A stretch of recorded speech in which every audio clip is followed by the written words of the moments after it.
Programang ito ay rated SPG. Striktong patnubay at gabay ng magulang ang kailangan. Maaaring may masiselang tema, lengguwahe, karahasan, sexual, horror o droga na hindi angkop sa mga bata.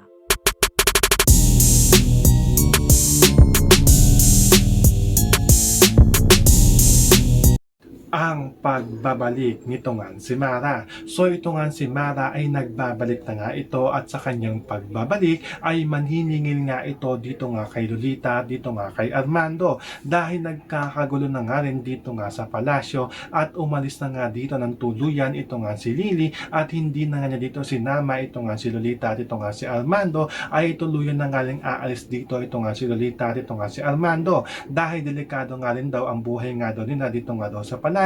dahil babawiin na nga daw ito ng Tapos Aguila at ito nga daw ni Presidente Oscar dahil baari daw silang madamay sa gulo na pinasok nga daw dito nito nga daw ni Lily. Kaya naman sa kanilang paglabas ay masasalubong naman nila dito ito nga si Mara at ikakagulat nga nila dito ng husto dahil ang inaakala nga nila dito na ito nga si Mara tuluyan na nga nilang napaslang ito at na-dispatcha ay hindi pa pala ito nangyari dahil kaharap nga nila dito ito nga si Mara at buhay na buhay nga ito at galit na galit nga dito ito nga si Mara at tinutukan na nga niya dito ng baril ito nga si Armando at ito nga si Lolita at sinasabi nga dito nito nga ni Mara na manhiningil nga daw siya sa mga kasinungalingan na ginawa nga daw nila dito nga daw sa kanya. So pakakaabangan nga natin dito ang paniningil nito nga ni Mara dito nga kay Lolita, dito nga kay Armando. Yan ang ating mga pakakatutukan at pakakaabangan dito nga lang sa FPJ Sam Provinciano.